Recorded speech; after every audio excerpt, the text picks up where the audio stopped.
Hello, my name is Alex Leckenhausen. For this video, I will be discussing the moral dilemma of returning historical artifacts to their country of origin.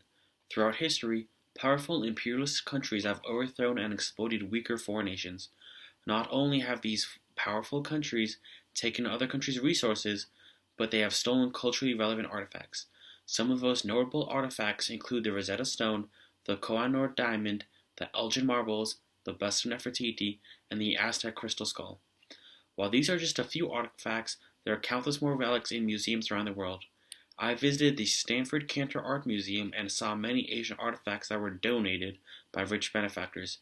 In reality, these private collectors just shifted the moral conundrum of owning these possessions to the museum.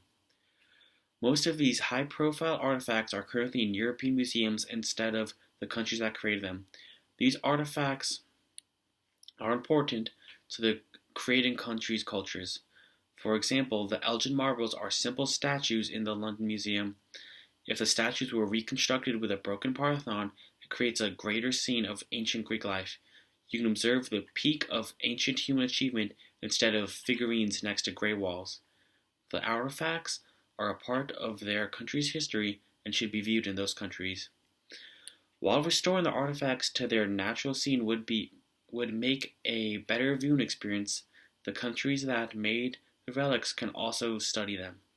I believe that the artifacts can be better understood when people of the same culture are able to closely view and research their own history. For example, studying ancient Egyptian burial practices would be easier if you worshipped the same god as your ancestors.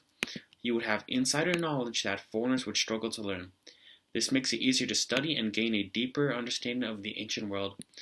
People who live in completely different cultures would have more barriers to get through before they can fully understand the importance of an artifact. Another reason to return these artifacts to their rightful countries is because they have been stolen throughout history. Stealing artifacts was usually done by occupying countries, but they've also been stolen by grave robbers for the black market. Either way, this is illegal, and these artifacts should not be in the possession of these thieves. Governments who have stolen artifacts and refuse to return them are ethnocentric, as keeping the artifacts from their rightful owners implies that they are more deserving of their artifacts. This is no different from a thief taking your money and claiming that they would spend your money more wisely than you would have. This argument that countries that stole artifacts is illogical and demeaning toward other countries. There are more than just moral reasons to return these artifacts. It is unfair for countries that stole the artifacts to get money from tourism. Countries have been conquered and exploited by imperialistic nations have been historically disadvantaged. Countries that had their artifacts stolen, such as Greece, Egypt, and India, on worse economic conditions than the empires that stole their culture. It is unfair for these poorer countries that live in economic turmoil to remain at a disadvantage, while countries that stole them get money from tourism. Returning the artifacts is also more possible than ever. With modern technology, it is easier and safer to return these artifacts. Previously, humans didn't have technology such as forklifts and cargo planes to transport the artifacts safely.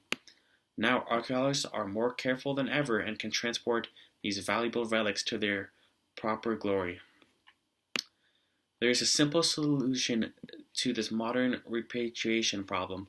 Archaeologists have studied artifacts enough and have enough resources to make copies of them. This way, the rightful owners can get the original relics and restore their culture to the full experience, and countries can still bring in tourism so they can view the copies. Thank you for watching the video, and let me know what you thought in the comment section.